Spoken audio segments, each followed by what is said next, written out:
It was like the beginning of emotional healing after all that loss and depression. Once I had that massage, I looked at Rick and I said, I want to help people feel like this.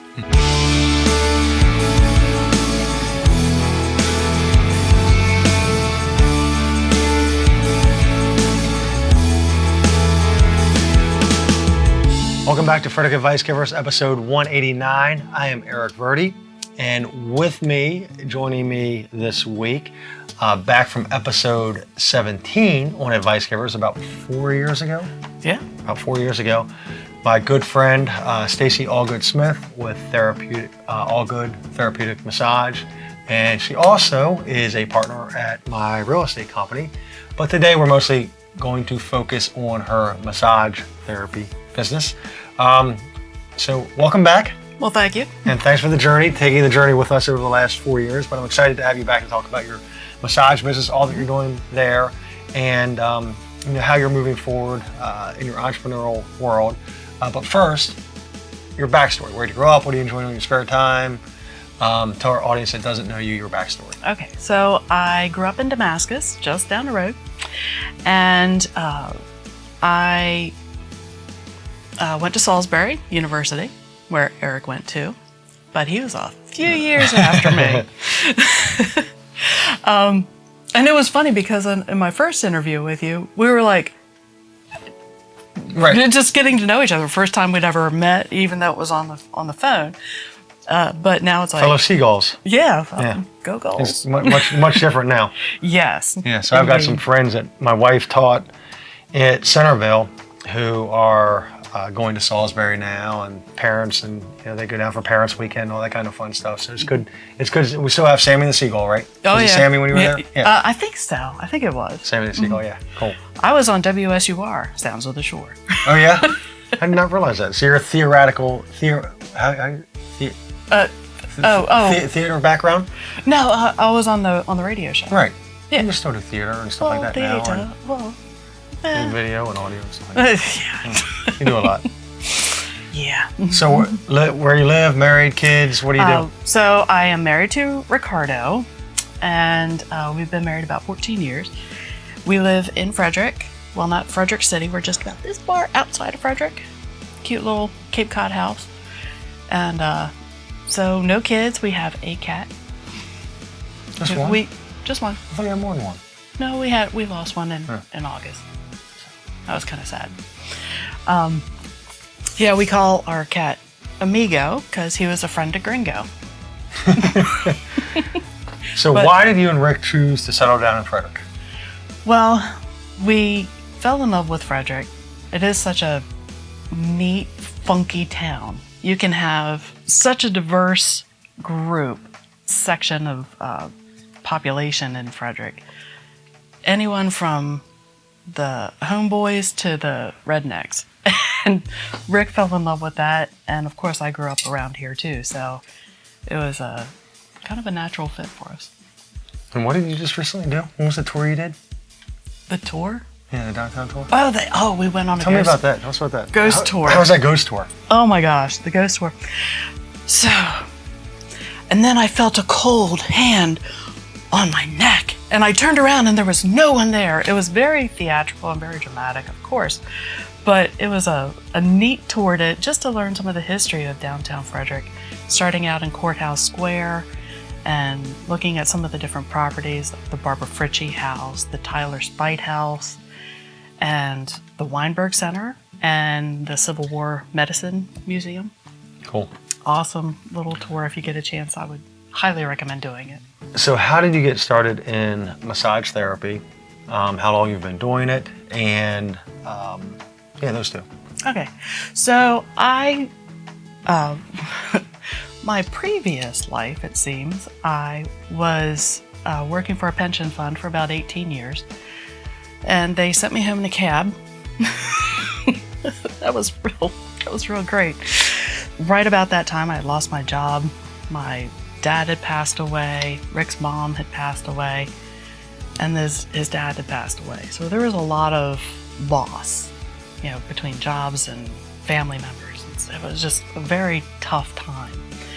And we went on vacation and I got this massage and it was amazing. It was like the beginning of emotional healing after all that loss and depression. So once I had that massage, I looked at Rick and I said, I want to help people feel like this. Mm-hmm. And 6 weeks later, I was in massage school. And one of the things that I was working 40 hours a week and going to massage school 4 nights a week, 17 Saturdays of clinic, 4 hours on a Saturday, driving to Baltimore, Linthicum, actually.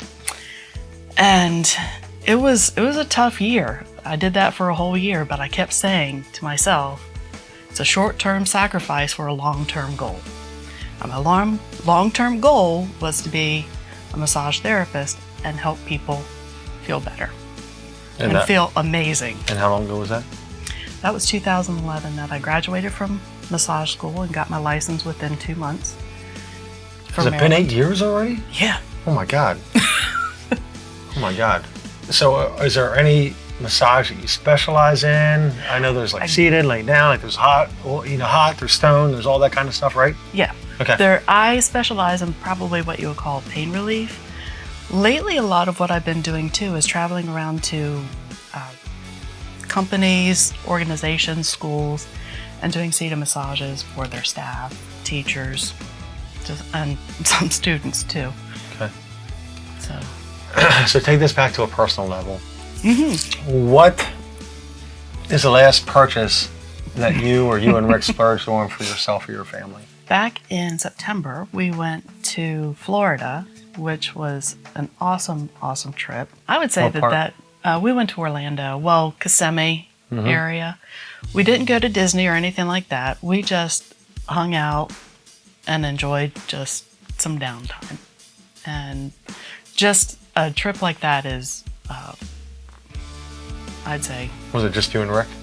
It was Rick, my sister, her husband, and my sister-in-law as well. Awesome.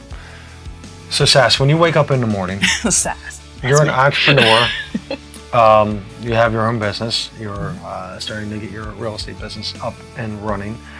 What's that drive inside you? What's your why? Why do you do what you do? Well, after 18 years of sitting behind a desk, which that just kind of, it's not my personality so much. Not at all. So being able to help people, whether it's through massage or through real estate, is what I found is just being able to help people and make them feel better. I love that. So being in business for yourself for 8 years, generating your own income and revenue from yourself, from your marketing, from your efforts, from your connections. What advice would you give somebody just starting out in the entrepreneurial world? Make connections with people. And there are a couple different ways to do it. You can go to networking meetings, those are great.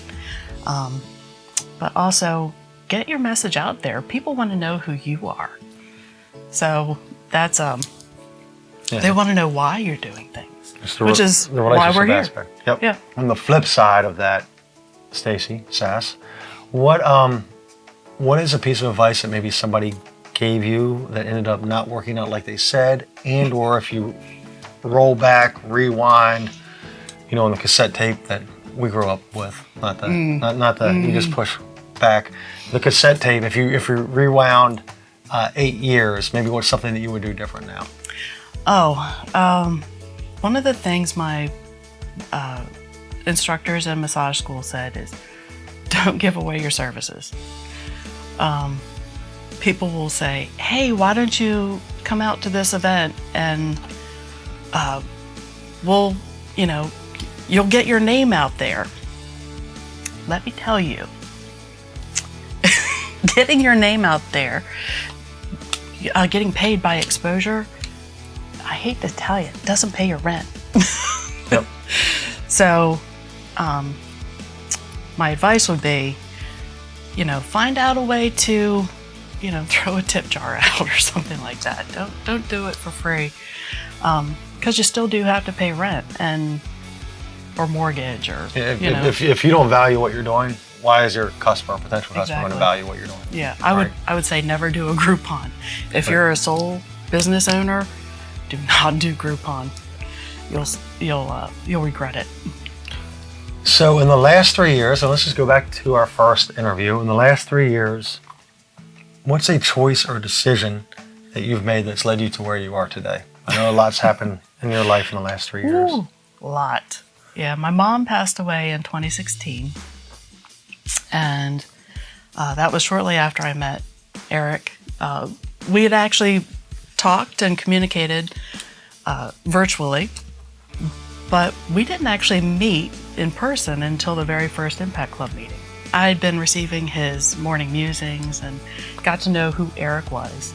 And I thought if I were ever to get to think about getting into real estate, that's probably who I would want to go with. That decision was pretty cool.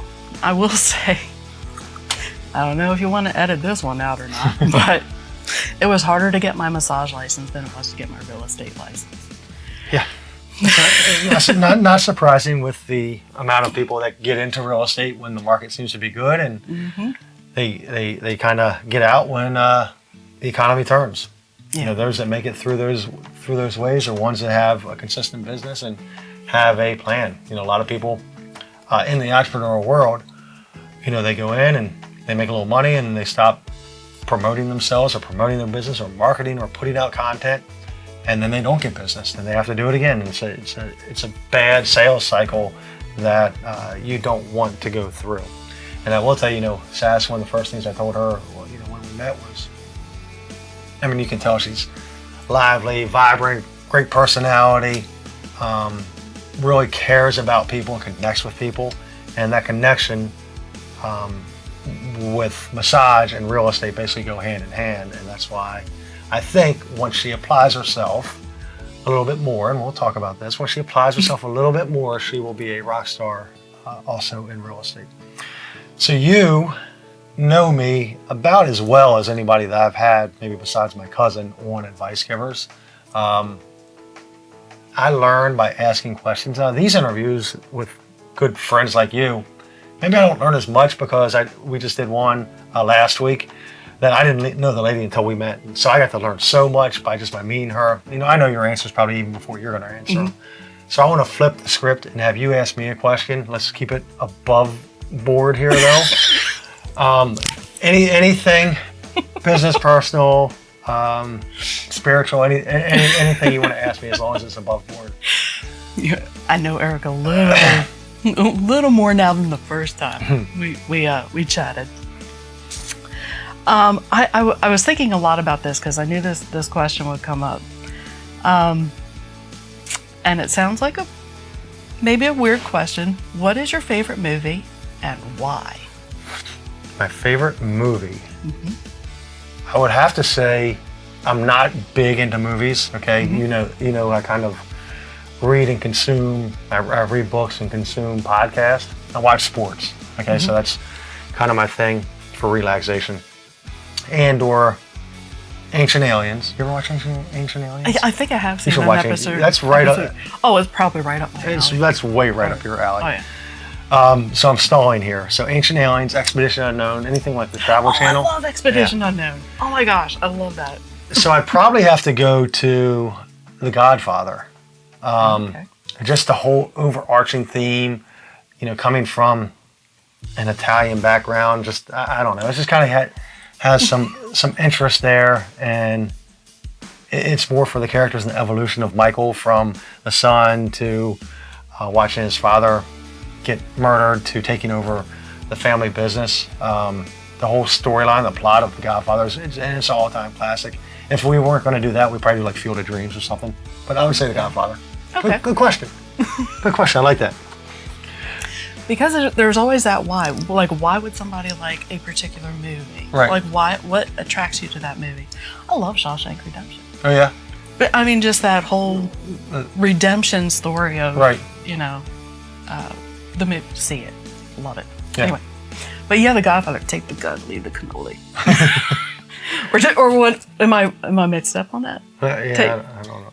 Take the gun, leave the cannoli. Yeah, Maybe. I don't know. So, Sass, what failure or loss has helped mold the person that you are?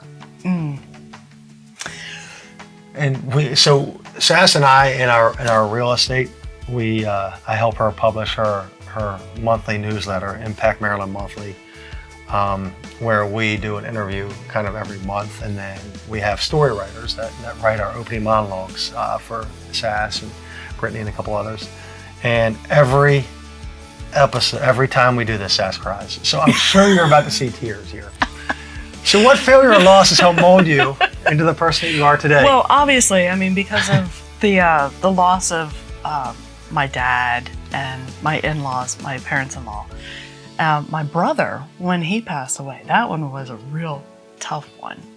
But it's also, I would say that probably in the last 8 years, I've become a more compassionate and empathetic person because of all of that loss. And also doing massages. I mean, you gotta have compassion toward the person who you're working on. And one of the reasons why I wear this necklace. The bonsai? The bonsai, yes. It's very special to me. Not only the backstory of how I got it, but also it reminds me, because you have to take care of a bonsai so preciously, why shouldn't I treat any of my clients who are on the table or in my chair, or a real estate client? It's my reminder to myself, treat people with love and compassion. And you do. So what's the ring on there? This is my mother's ring. Oh, my really? mom's mother's ring. My mom had 4 children. So there's a diamond on there from my brother, Gilbert Blake, who passed away when he was 6 months old. I never knew him. My sister and myself were both September girls. And then my brother's pink stone, and he was born in October. My cool. brother Brooks. How long have you worn that? I haven't seen that. I've been wearing it about 6 months or so. All the time? Mm-hmm. Okay, that's 7 months. Yeah. Must have worn tighter, less exposing shirts. Ooh, Not that you're really exposed. So where do you see yourself in 3 years? As you can tell, we have fun together. So where do you see yourself in 3 years and then 10 years, Sass? 3 years, I see me, ultimately what I like to be doing is doing massage about 2 days a week, and working in real estate, doing that the other days. Okay. And 10 years, white sandy beach. Because you did say, like, massage, like, it's strenuous, like it's hard on, like, physically for you, it's hard on your hands and your wrists and your arms, right? Yeah, well, mostly my forearms is usually where I feel it the first. But yeah, it's a physically demanding thing, and can be emotionally draining too, because you're putting so much into working with somebody and being in their space. So what's the massage that you prefer the most? The seated ones that you do, or table massage? Like, what do you prefer? I do prefer table massage, because you're really on that one-on-one time, and you can really get into more of what they need. Okay. A 10-minute seated massage is great. I really enjoy doing them. The travel, that gets a little wearing. Right. You know, if you're traveling up and down the road, if you're traveling up and down 270 every day, you're going to the same job. You know where you're going. One of the things that has been kind of wearing on me a little bit more doing all these seated massage gigs is I don't know where I'm going half the time, and I have to rely on my GPS. Right. Where am I going? What am I doing? Who am I meeting today? That's the exciting part, is who am I meeting today? Cool. So how would listeners, viewers find out more about you, book an appointment? How are they going to hold up? Well, allgoodmassage@gmail.com. Is there a hyphen? Or is it still, Allgoodmassage, just okay. one word. 240-446-2210. and allgoodmassage.com is my website address. Awesome. And one of the other things I want to say too is when I'm doing a table massage, people on the table, they don't want to talk. And you might be able to tell I'm a talker. So that kind of, I have somebody on my table who's very interesting. I want to hear more about them. I can't talk to them. So being in real estate, that feeds my other part of me. I get to talk to people and find out what makes them tick. What do they want? What kind of house do they want? Right. So that's one of the things I love about it too. Awesome. Listeners, viewers, I hope you enjoyed Stacy Allgood-Smith, aka SAS, All Good Therapeutic Massage, episode 189, and we are out.